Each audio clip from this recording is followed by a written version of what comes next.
जी वृंदावन से।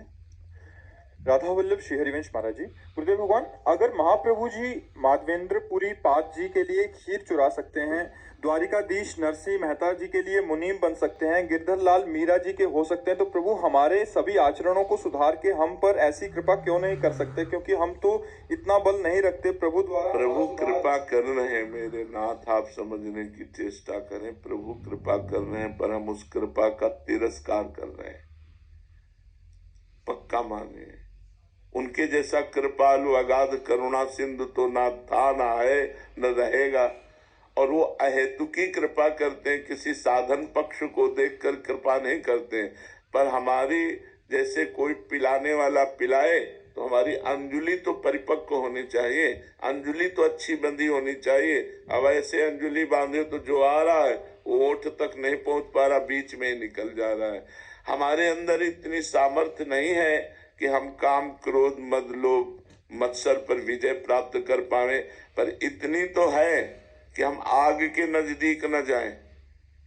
आग में घुसकर खड़े होकर के हम जले ना, इतनी सामर्थ्य हम में नहीं, लेकिन इतनी तो है हम कि आग के नजदीक न जाए। जब मना किया जा रहा है, शास्त्र आज्ञा कर रहा है कि ये कार्य बहुत गलत है, इसे नहीं करना, तो उस कार्य के ही समीप न जाओ। जैसे हम यदि संसर्ग कर लेंगे, काम का जहां संयोग बनता है हम संसर्ग कर लेंगे, उसके समीप पहुंच जाएंगे, फिर हम नहीं बच पाएंगे, फिर हम भ्रष्ट हो जाएंगे और कहेंगे कि पता नहीं भगवान ने ऐसा क्यों किया, उसमें हमारी गलती है।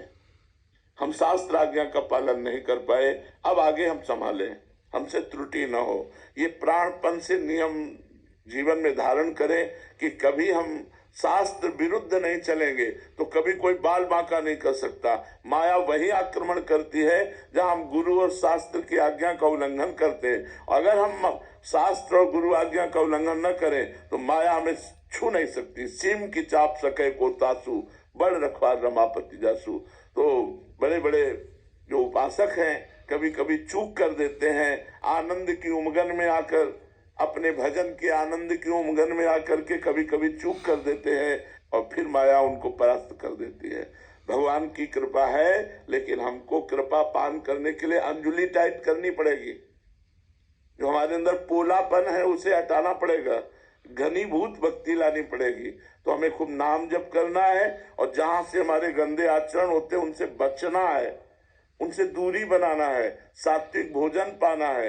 तो अभी आनंद की अनुभूति जब होगी तो ये सारे विकार नष्ट हो जाएंगे। इसलिए हमको नाम जप लंबे समय तक करके और दूरी बना, संगम त्यजेत मिथुन वृत्ति नाम मुमुक्षु।